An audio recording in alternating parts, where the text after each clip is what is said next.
আজকে আমি তোমাদের সাথে শেয়ার করছি নিরামিষ আলুর দমের রেসিপি। ফার্স্টে আলুগুলোকে ডুমো ডুমো করে কেটে নিয়ে নুন আর হলুদ দিয়ে ভেজে তুলে নিলাম। এখন সেই কড়াইতে খানিকটা তেল দিয়ে ফোড়নে দিয়ে দিয়েছি পাঁচফোড়ন আর তেজপাতা, দিয়ে দিলাম সামান্য একটু হিং। হিংয়ের মধ্যে এখন গ্রেট করে রাখা আদাটা দিয়ে দিলাম, তাহলে আর হিংটা পুড়ে যাওয়ার ভয় থাকবে না।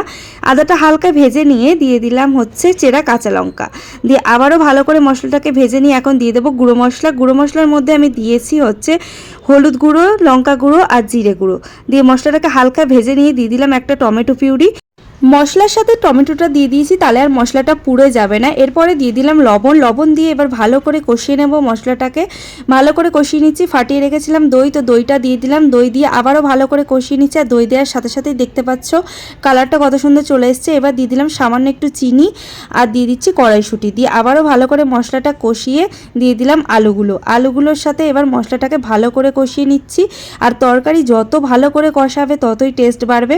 তারপরে দিয়ে দিলাম গরম জল। আর তরকারিতে আমি সবসময় গরম জলই ইউজ করি, তাহলে তরকারির টেস্ট আরও দ্বিগুণ বেড়ে যায়। তো গরম জল দিয়ে ভালো করে ফুটিয়ে নেব।